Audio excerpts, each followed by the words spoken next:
Hello again and welcome to another episode of I Want to Talk About This Album. And today, before I get to the actual episode, I want to remind everybody again, this is only the second time I've done this in like 1,400 videos, 18 years on YouTube. This is only my second time pleading, begging, humbly, I stand here before you, hat in hand. Please subscribe to my channel. Like the video, even if you don't like it, please like it. Click the thumbs up button that likes it.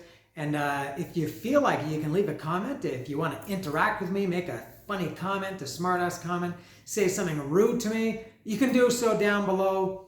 I'm just kind of starting to figure this thing out.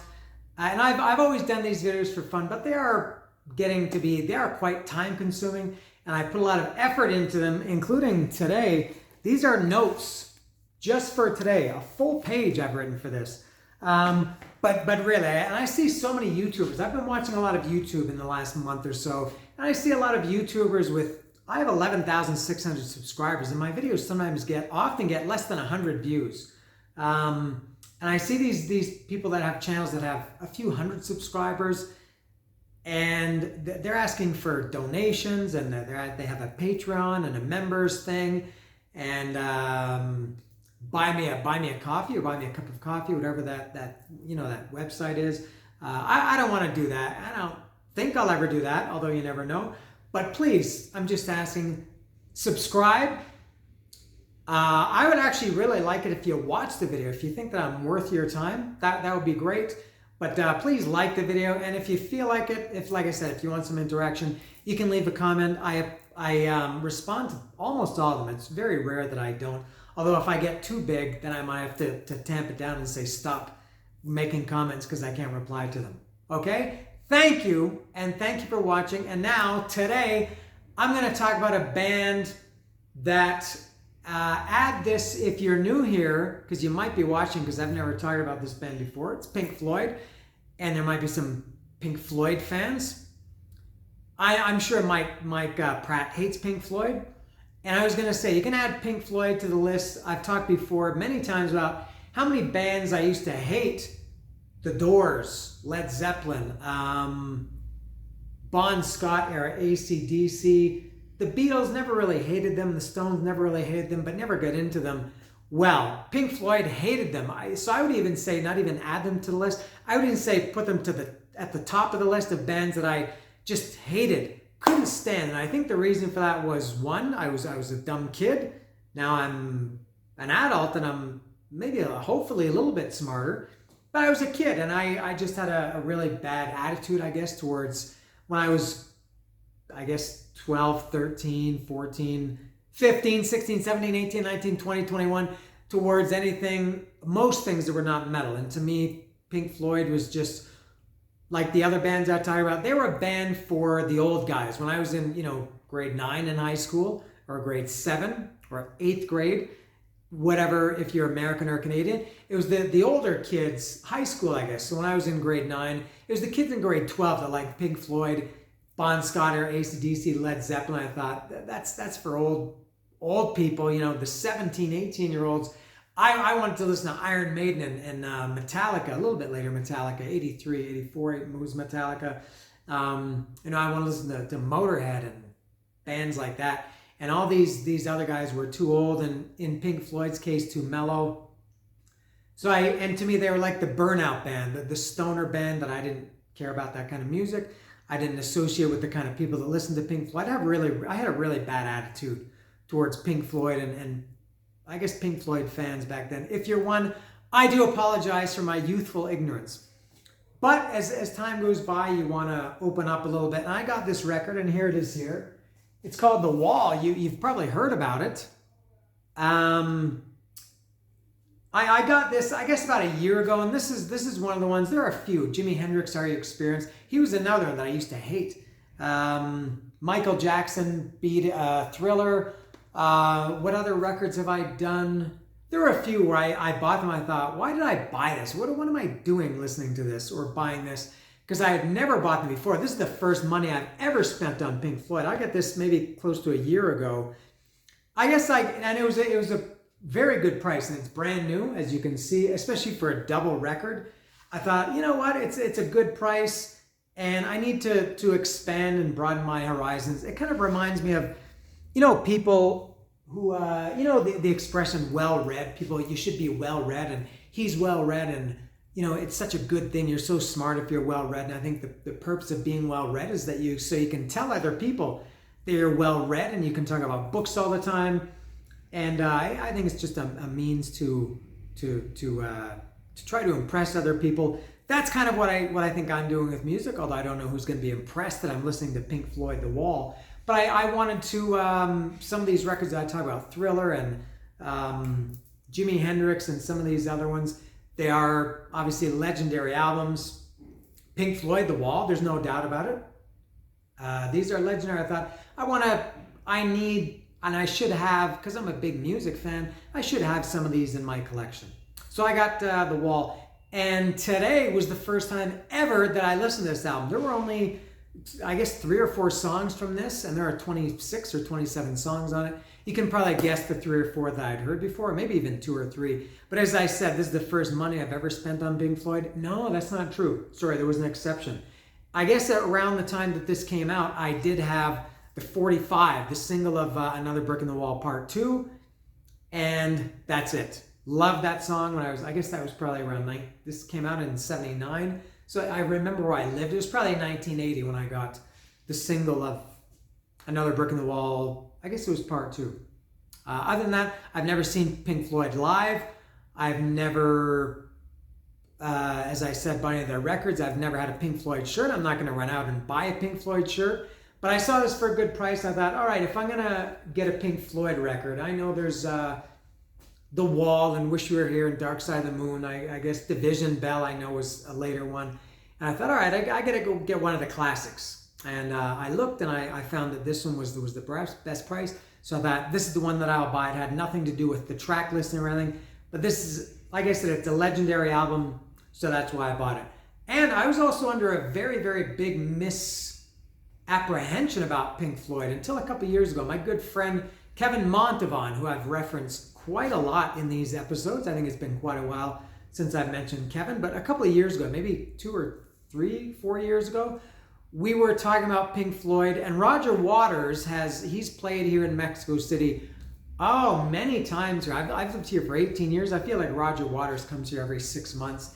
He often plays multiple nights at either the arena. He'll play 2 or 3 nights there, or he'll play a night or 2 nights at the big stadium, Foro Sol, the 50 or 60,000 seat stadium. He played a free concert in the Zócalo in Mexico City, which is the second largest public square in the world. I think there were like 500,000 people there or something. And I talked to my friend Kevin about this, and I guess he's a pretty big Pink Floyd fan. And he told me, I said, why is Roger Waters so popular? I always was under the impression that David Gilmour was the main guy in Pink Floyd. And it turns out that I was wrong for decades, that Roger Waters is the main, I guess, songwriter, musician, creative force, voice, everything in Pink Floyd. I've always thought it was David Gilmour. I associate Pink Floyd with David Gilmour until I was set straight by Kevin Montavon. Now, when I listened to this record today, and I listened to it twice, and it's long, it's got to be at least 75, 80 minutes, maybe 81, 82, 83, somewhere around there. It's long. So I took it out for a long walk earlier this morning, listened to it again outside on my balcony when I had time, and wrote all these notes. And despite the fact that it's a long listen, 2 episodes ago I did Red Hot Chili Peppers' Return of the Dream Canteen. I said how long that was. And then I would guess it was probably shorter than this. I would guess that was somewhere 74 to probably 76, 77, 78 minutes. And it felt long. I said at the time in that episode, it felt like a chore to listen to it. It kind of lost my interest, and it was 17 songs. It lost my interest after about maybe the 8th or 9th, maybe 10th song. I just started to my mind started to wander. This was very different. This was much more interesting to listen to. It's much more pleasant.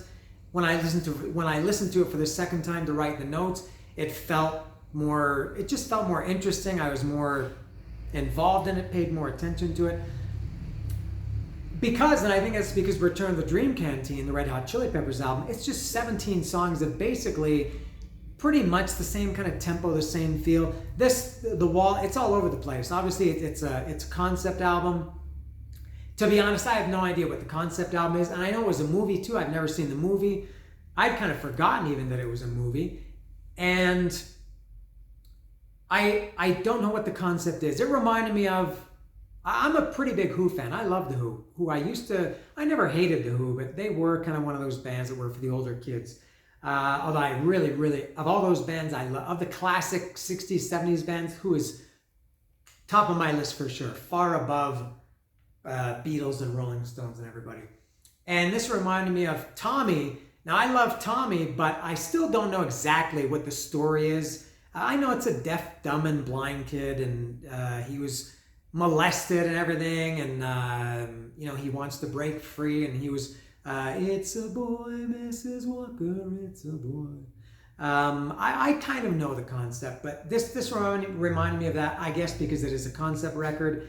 And just musically, there's at least one song that sounded kind of Who-ish. I'm not sure which one. I'll try to remember when I get to it in my notes.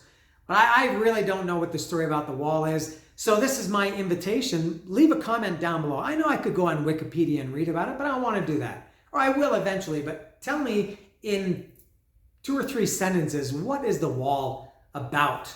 I guess it's about the wall. And I did notice a few things in at least one song. It brought to mind some things about that orange cocksucker that's, the guy up there in the United States. So some things on this record reminded me of him. First of all, that it's called The Wall. And there was something in, I don't know which song, that I thought, wow, this sounds like that guy could have written these lyrics. So I guess it's something to do with that, but I also feel like I'm missing something. So there's my brief, although that probably took about 9 minutes to say, Pink Floyd history. I will open it up now. This will be my first time ever opening any kind of Pink Floyd product whatsoever. It's got the biggest hype sticker I've ever seen. It's not so much as a hype sticker. It's just because it's got just a plain back. There's no track listing. So the track listing is on the front. It says Pink Floyd, The Wall Remastered, the stereo remastered album on heavyweight 180 gram vinyl. And it's a heavy album. I don't think it's heavy like it's not SOD. It's literally heavy. It's two records. It's a gatefold. I don't know what else is in here, but it is quite lofty. Is lofty the word? Hefty. I think hefty is the word. So it's got the track list there, remastered from the original analog tapes by 3 guys I've never heard of: James Guthrie, Joel Plant, and Bernie Grundman. Original UK release date November 1979. This was released on Pink Floyd Records in 2016. The reissue was 2016. So I will open it up now. My first time, as I said, opening a Pink Floyd record. It's always easy to open gatefolds because they've got a lot of space in the gatefold. So that was easy. I don't have to be as delicate. I can take this off. And I don't know what's inside. I don't know if it has lyrics or anything. You can see. I've never seen it, so there it is. Is it beautiful? All right, let me see what it is. All right, just a few. You know what? And it instantly became kind of warped. Look at that. As soon as I open up, it got a little bit warped or misshapen. And you know what? This is, I don't know why, where it says Pink Floyd The Wall, this is a sticker. I don't know why they didn't just print it on the record, but it's a sticker. So this has,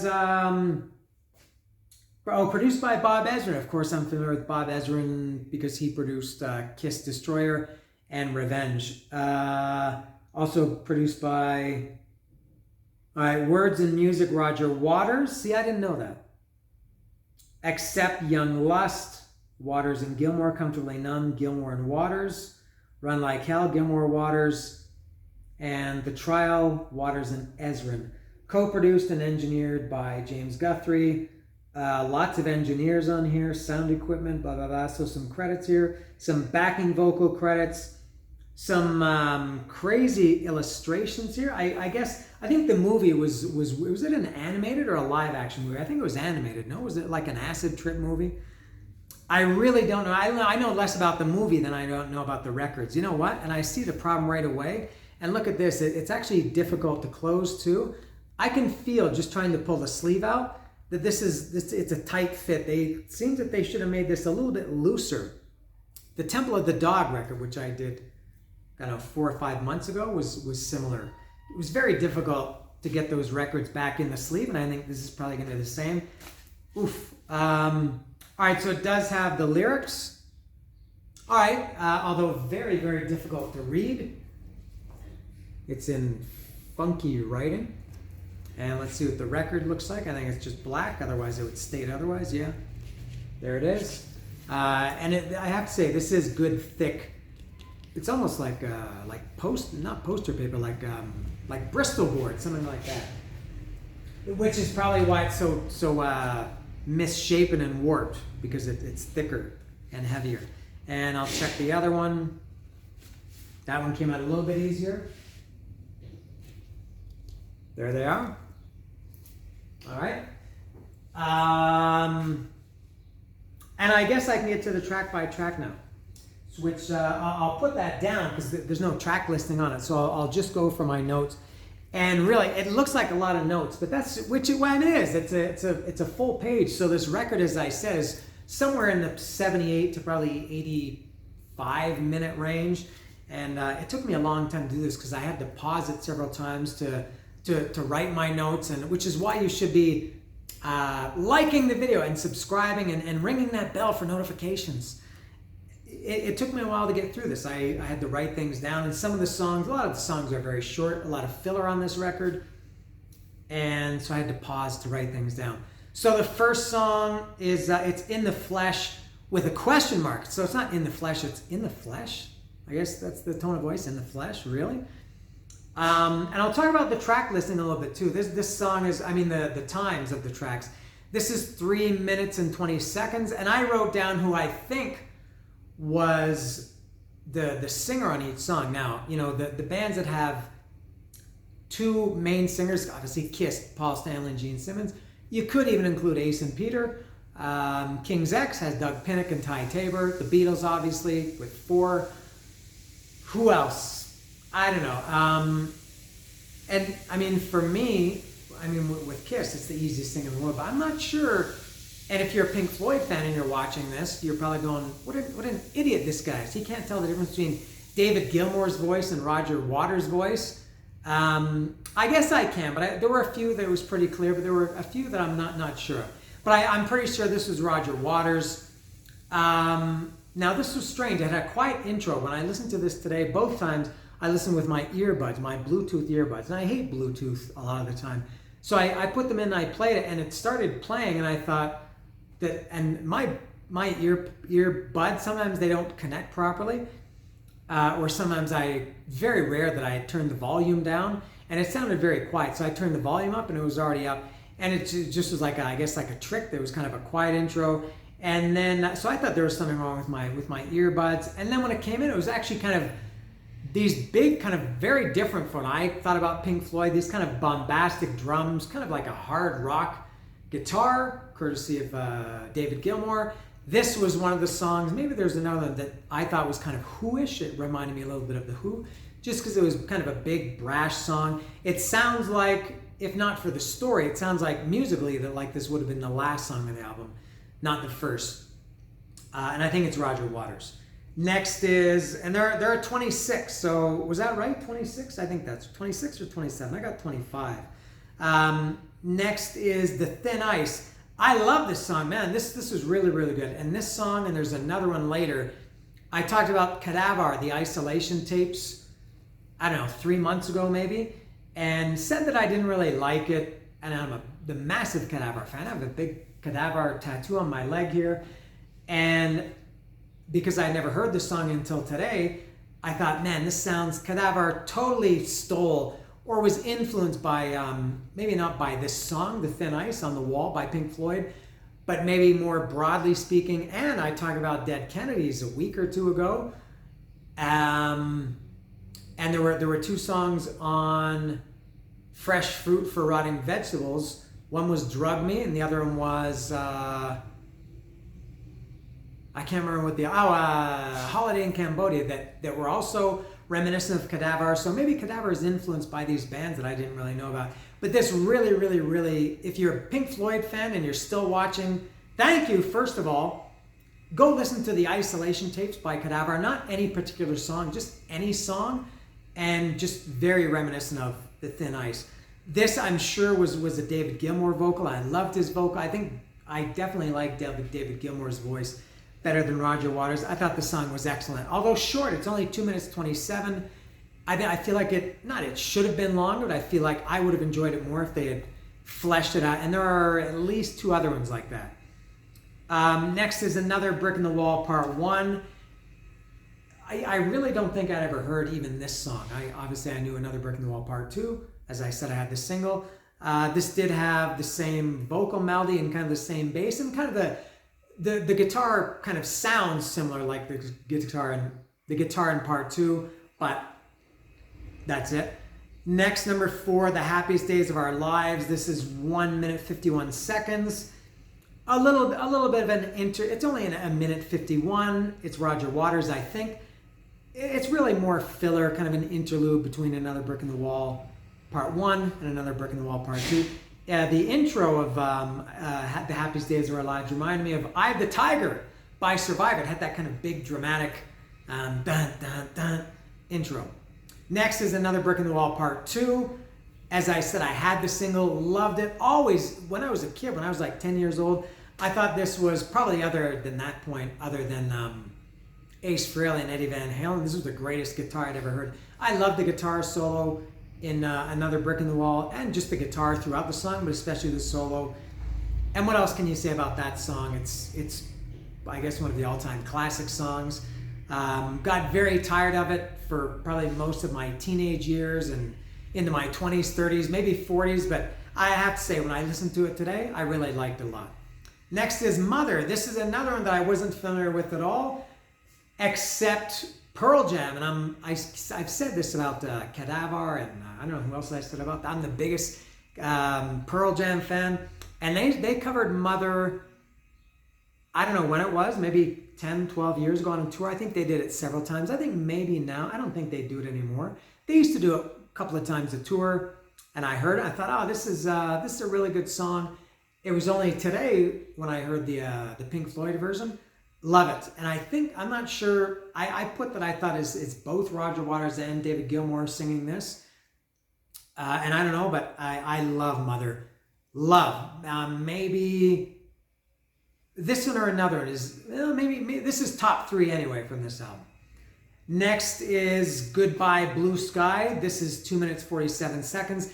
This is David Gilmour.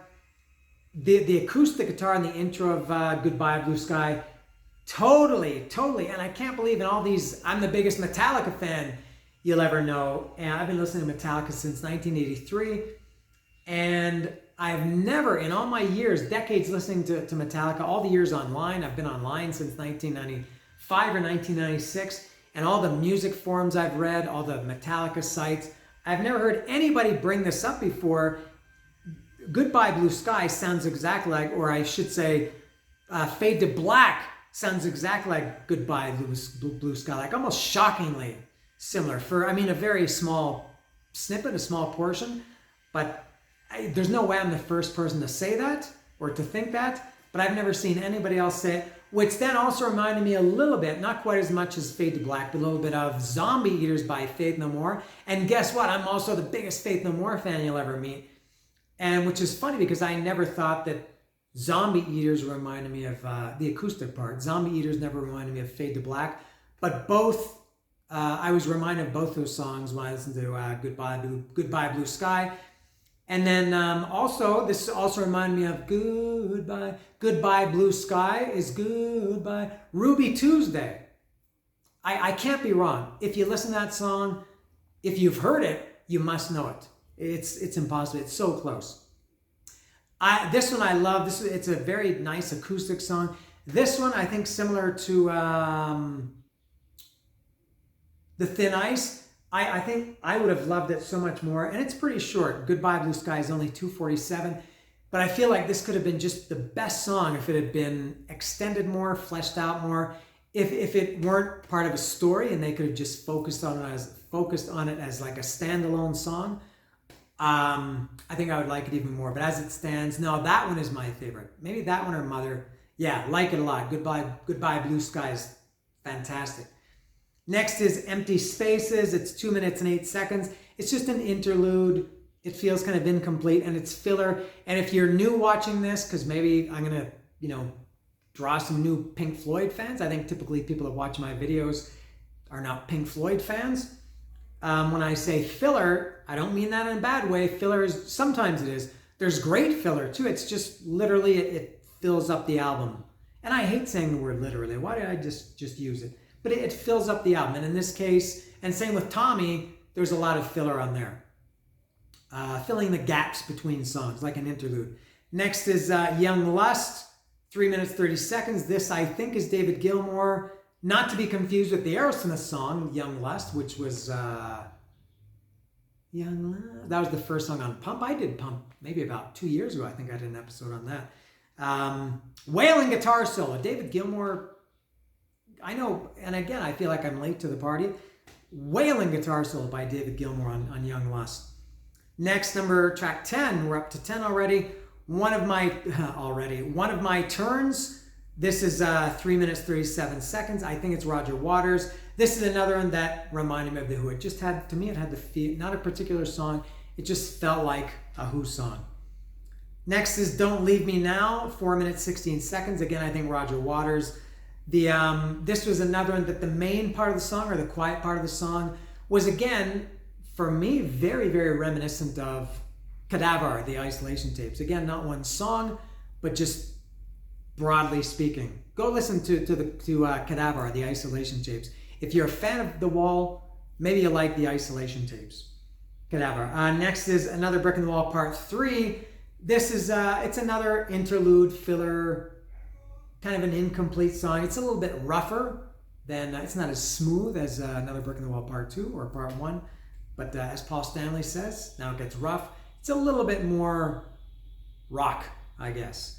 Next is Goodbye Cruel World. Oh man, this was great. This was another one I thought, this could have been such a great song if it weren't only 1 minute, 14 seconds. Now I heard this song, I've talked before about, I listen to a lot of music, and often when I listen to music, if I don't listen to a full album, I just will sometimes put my headphones on, pick whatever song that I'm feeling like at that time, and I have about 9,000 or 10,000 songs downloaded on my phone.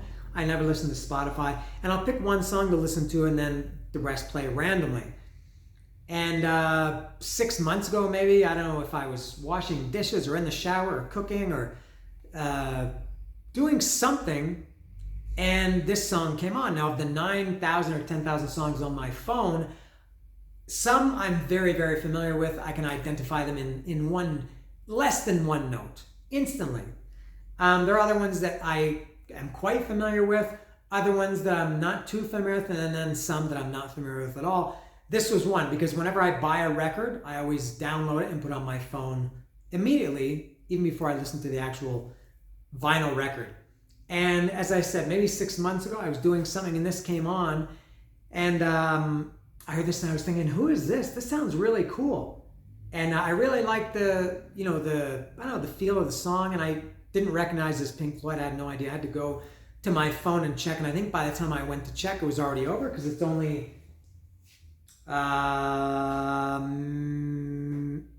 minute and 17, and I said, wow, Pink Floyd. And I thought it was great, and it's not really a song. Like I said, it's just filler, but Goodbye Cruel World is fantastic. Love it.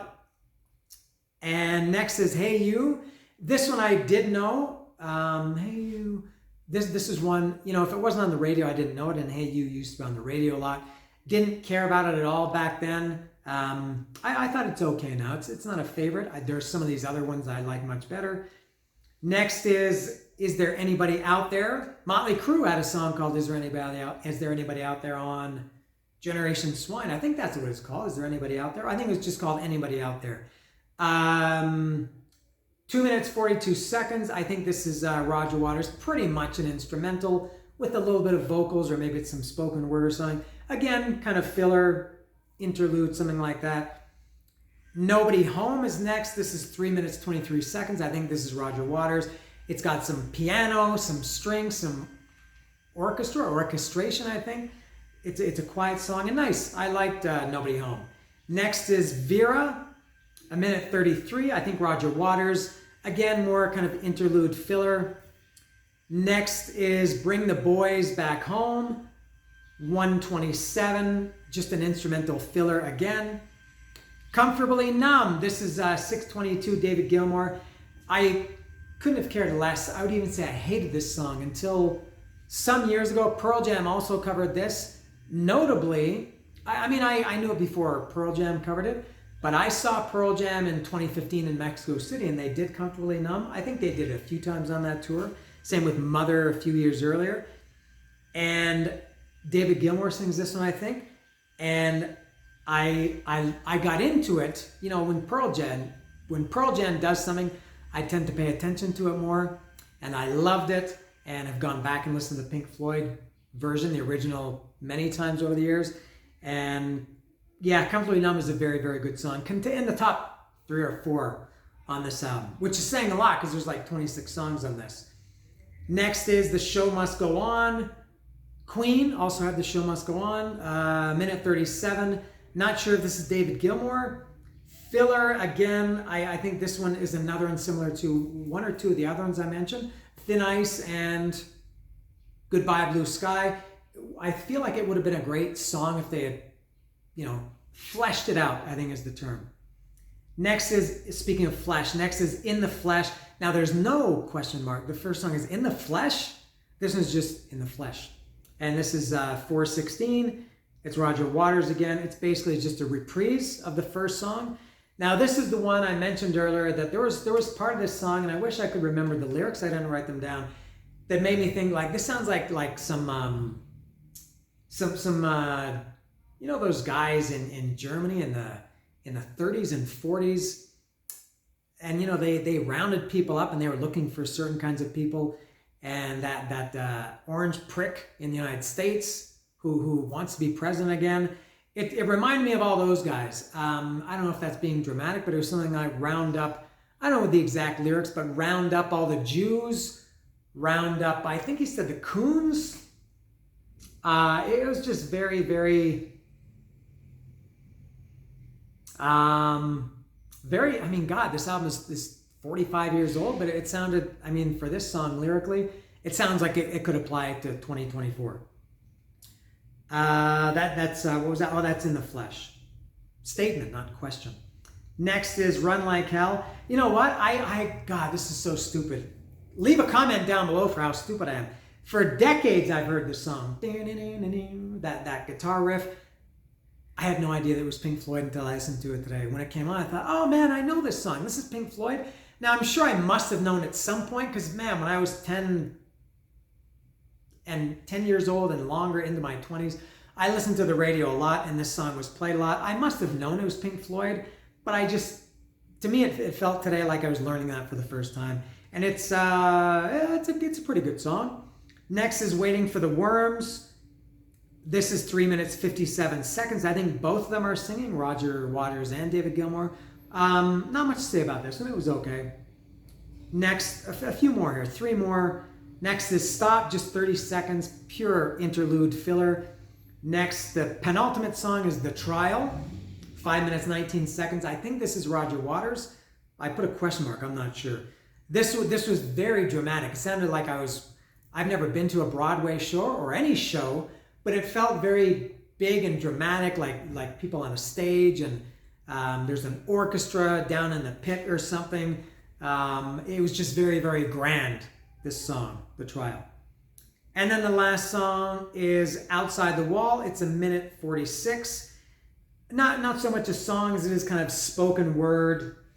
Again, kind of a filler song, and to end the album, and that's it. So I need to, maybe I would enjoy this album more. Maybe I should watch the movie. But I feel like I would enjoy this album more if I could sit down. I didn't read along with the lyrics when I listened to it, and if I knew what the story was and read the lyrics, I would probably appreciate it more than I did. Although it's way better than I thought. I would listen to this again in a minute, in a second even, before I would listen to Red Hot Chili Peppers' Return of the Dream Cantina. Why am I comparing Red Hot Chili Peppers and Pink Floyd? That's a strange comparison. And I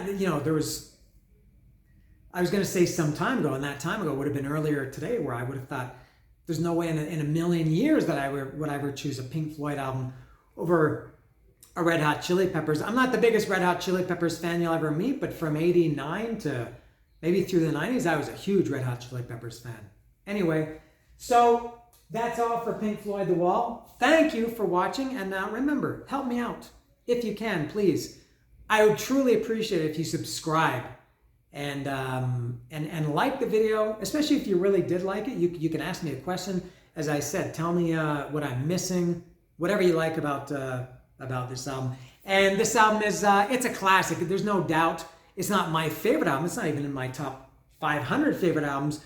But there's no doubt that it is a classic, and it is Pink Floyd.